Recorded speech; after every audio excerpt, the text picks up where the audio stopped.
यस्या प्रभावमखिलं नहि वेदधाता नो वा हरिर्न गिरिशो नहि चापनन्तः हंसां शकायपि च ते किमुता न देवा तस्मै नमोस्तु सततं जगदम्बिकायै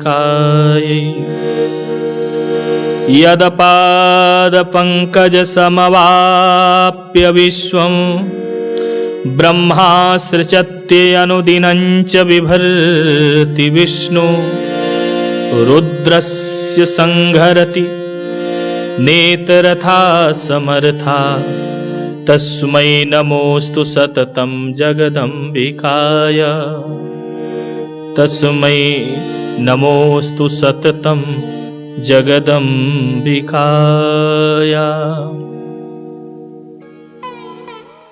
जिन आदिशक्ति परम्बा भगवती के चरण रजों को प्राप्त करके, चरण की धूलि को प्राप्त करके ब्रह्मा जी सृष्टि की रचना करते हैं।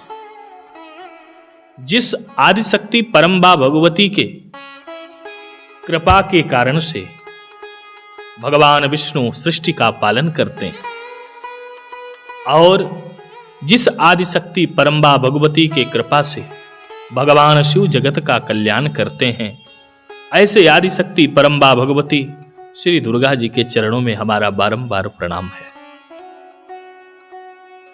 बड़े सौभाग्य की बात है कि अयोध्या धाम भागवत कृपा सेवा आश्रम पर बैठ करके हम और आप नवरात्रि के पावन शुभ अवसर पर आज द्वितीय दिवस की कथा को श्रवण करने चल रहे हैं। मैं कल के कथा में कह रहा था कि देवी भागवत महापुराण की कथा को श्रवण कर लेने मात्र से ही हमारे जीवन की सारी मनोकामनाओं की पूर्ति हो जाती है। जो भी मनोकामना हो जरूर पूर्ण होता है, क्योंकि श्रीमद् देवी भागवत जी की जो कथा है ये आदिशक्ति परम्बा भगवती की कथा है और आदिशक्ति परम्बा भगवती मां जगत जननी जगदम्बा वो जगत की माता है। संस्कृत में मां शब्द का यदि अर्थ किया जाए तो मां माने होता है नहीं। पुत्र के किसी भी वस्तु को मांगने के बाद जो नकारे नहीं वही तो मां है। मां की कृपा सदैव अपने पुत्रों के ऊपर होती है। आप लोग पूछेंगे कि क्या देवी जी का स्मरण करने से किसी के मनोकामनाओं की पूर्ति हुई? तो श्रीमद् देवी भागवत महापुराण की कथा में इतिहास भरा पड़ा है। ना जाने कितने लोगों के ऊपर मां जगत जननी जगदम्बा श्री दुर्गा जी ने कृपा किया। अरे भैया, आप सब लोगों ने पाराशर नंदन श्री वेदव्यास जी का नाम तो सुना ही होगा। श्री वेदव्यास जी महाराज एक बार बहुत चिंतित हो गए और चिंतित होने का कारण क्या था? महाराज सरस्वती नदी के तट पर बैठे थे, भगवान का सुमरण कर रहे थे। तब तक श्री वेदव्यास जी की दृष्टि एक गौरैया पक्षी पर पड़ा और वो गौरैया पक्षी क्या कर रही थी? अपने छोटे छोटे बच्चों को लाड प्यार कर रही थी। बच्चे छोटे छोटे अपने माँ के पास आए, चू चू करके फिर फुदुक फुदुक के आगे जाएं, फिर वो माँ दौड़ करके जाए, अपने चोंच से उसको स्पर्श करे।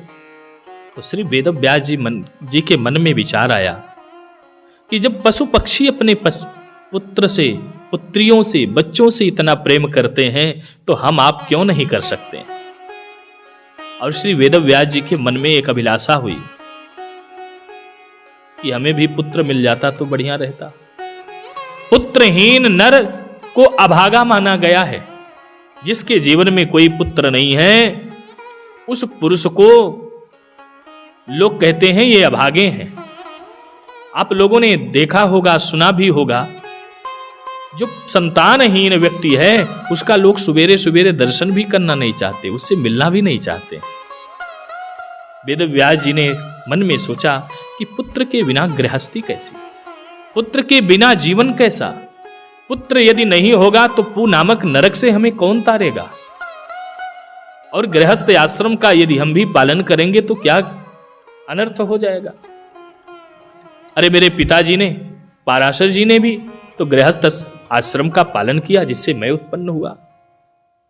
वशिष्ठ जी को देखो, अनेकों अनेकों ऋषियों को मन में लेकर के ध्यान करने लगे कि इन्होंने विवाह किया, इनके मनोकामना की पूर्ति हुई, संतति हुआ, वंश वृद्धि हुआ, यही भाव लेकर के बहुत चिंतित होकर के बैठे थे। तब तक वीणा को बजाते हुए श्री नारद जी महाराज का आगमन हो गया। बोलिए नारद जी महाराज की जय। श्री नारद जी महाराज आ गए और नारद जी महाराज ने आकर के देखा कि आज पाराशर नंदन श्री वेदव्यास जी महाराज बहुत दुखी हैं, बहुत चिंतित हैं। अरे ऋषि वर, आपके दुखी होने का कारण क्या है? क्या हुआ? आपके मुख की कांति कहां चली गई? आज आप इतने चिंतित क्यों हो, इतने दुखी क्यों हो? तब श्री वेदव्यास जी महाराज कहते हैं कि हे नारद जी, मैं क्या बताऊं, मेरे मन में यह भाव उत्पन्न हो रहा है कि मैं भी गृहस्थ आश्रम का पालन करते हुए एक पुत्र को उत्पन्न करूं, लेकिन पुत्र को उत्पन्न करने के लिए कोई सुयोग्य कन्या की जरूरत पड़ेगी, कोई सुयोग्य स्त्री की जरूरत पड़ेगी। सुयोग कन्या और सुयोग स्त्री को हम ढूंढने जाएं कहां? तब श्री नारद जी ने कहा कि हे वेदव्यास जी, आप चिंता न करो, आप दुखी ना हो, आपको मैं एक उपाय बताता हूं। और उपाय यह है कि आप आदि शक्ति परम्बा भगवती जगत जननी जगदम्बा श्री दुर्गा जी का चरण शरण ग्रहण करो, भगवान शिव का तप करो। भगवान शिव और मैया पार्वती अर्थात शक्ति जब आपके ऊपर प्रसन्न हो जाएंगी तो प्रसन्न होकर के आपको जरूर से जरूर वरदान देंगी और आपकी मनोकामना की पूर्ति हो जाएगी, क्योंकि आदि शक्ति परम्बा भगवती तो बड़ी दयालु हैं। या देवी सर्वभूतेषु दयारूपेण संस्थिता, नमस्तस्यै नमस्तस्यै नमस्तस्यै नमो नमः। माँ तो बड़ी दयालु हैं। कुपुत्रो जायेत क्वचिदपि कुमाता न भवति। नारद जी के वचनों को सुनकर के श्री वेदव्यास जी महाराज ने तप करना प्रारंभ किया और कई हजार वर्षों तक तप करते रहे और उनके तप से प्रसन्न होकर के भगवान शिव प्रसन्न हो गए, मां पार्वती प्रसन्न हो गई और आशीर्वाद प्रदान किया है कि आपकी मनोकामना जरूर पूर्ण होगा, आप अपने कुटिया पर जाओ। आशीर्वाद को प्राप्त करके श्री वेदव्यास जी महाराज जब अपने कुटिया पर आकर के बैठे तो यहां पर आने के बाद भी भजन करना प्रारंभ कर दिया।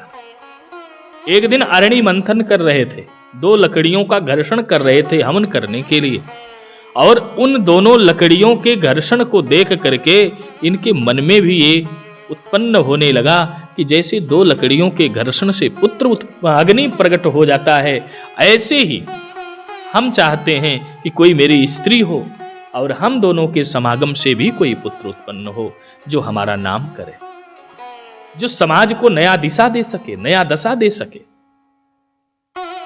ऐसा भाव रखते हुए श्री वेदव्यास जी महाराज अरणि मंथन कर ही रहे थे, तब तक एक धृताची नाम की अप्सरा आकाश मार्ग में आकर के प्रकट हो गई। उस अप्सरा को देख करके महाराज के मन में उत्कंठा जागृत हुई कि इसी के द्वारा अगर संतान की उत्पत्ति हो जाए तो कितना बढ़िया रहेगा। धृताची ने महाराज वेदव्यास जी के मनोभावों को समझा और समझ करके भयभीत हो गई, डरने लगी कि कहीं महाराज की मनोकामनाओं की पूर्ति हम ना करें तो ये श्राप न दे दें। इसलिए वो तुरंत सुखी का रूप धारण कर लिया और सुखी का रूप धारण करके वहां से वो उड़ गई। उसको उड़ते हुए देख करके महाराज के मन में काम वासना तो जागृत ही हुई थी, पुत्र उत्पन्न करने की लालसा जागृत ही हुई थी। अरणि मंथन कर रहे थे, थोड़ा सा तेज आकर के गिरा और उसी तेज के द्वारा एक सुख की उत्पत्ति हो गई और वही सुख जब उत्पन्न हुआ तो अप्सराएं नृत्य करने लगी, पुष्पों की बारिश होने लगा। किसी ने अपना कमंडल दे दिया, किसी ने अपना लंगोट इत्यादि प्रबंध करने का प्रयास किया और आगे चल करके उसी बालक का नाम सुखदेव हुआ। बोली सुखदेव जी महाराज की जय।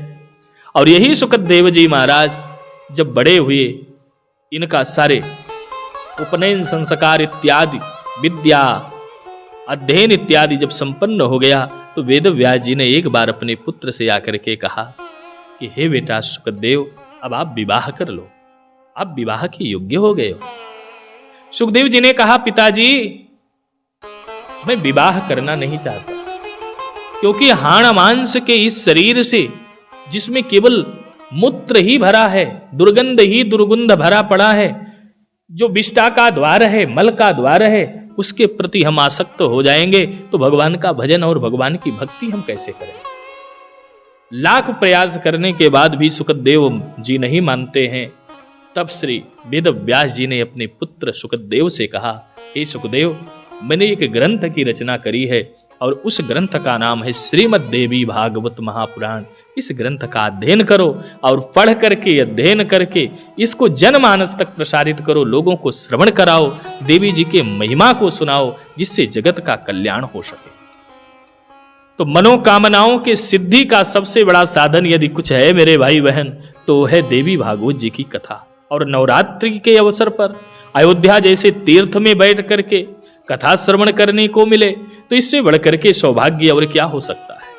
आप सब लोग बड़े भड़भागी हो जो इतनी संख्या में आकर के यहां पर बैठ करके कथा को सुनते हो, अपने जीवन को लाभान्वित करते हो, माता रानी का आशीर्वाद प्राप्त करते हो। ये संख्या बल कम नहीं है। तीर्थों में थोड़ा ही संख्या बल हो तो उसको भी बहुत बड़ा माना जाता है।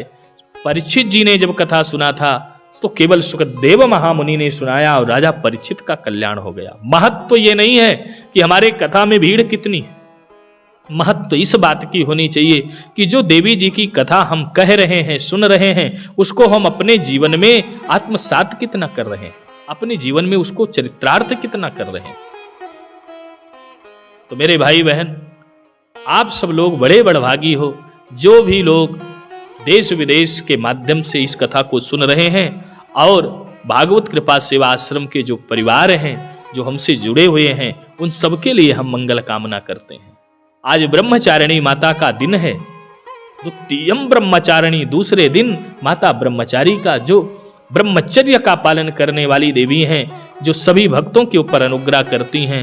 आज हम उनके चरणों में प्रणाम करते हैं और प्रणाम करते हुए उनसे प्रार्थना करते हैं कि हे माँ, हम सभी भक्तों के ऊपर आपकी कृपा बनी रहे, आपका आशीर्वाद बना रहे। इस प्रकार से भाई सब आप लोग भी कथा सुनो, माताओं बहनों आप लोग भी कथा सुनो, और कथा के साथ साथ जैसे आप सब लोग आश्रम से जुड़े हुए हो ऐसे जुड़े रहो, और जहां रहो भगवान की भक्ति को करते रहो। आगे के प्रसंगों को हम और श्रवण करें, सुने, उसके पहले आइए 2 बार हरि नाम संकीर्तन का आश्रय ग्रहण करते हैं। सब लोग बड़े प्रेम से माता जी का भजन करते हुए, तालियां बजाते हुए, गुनगुनाते हुए अपने जीवन को लाभान्वित करें। सब लोग प्रेम पूर्वक, प्रीति पूर्वक गाएं।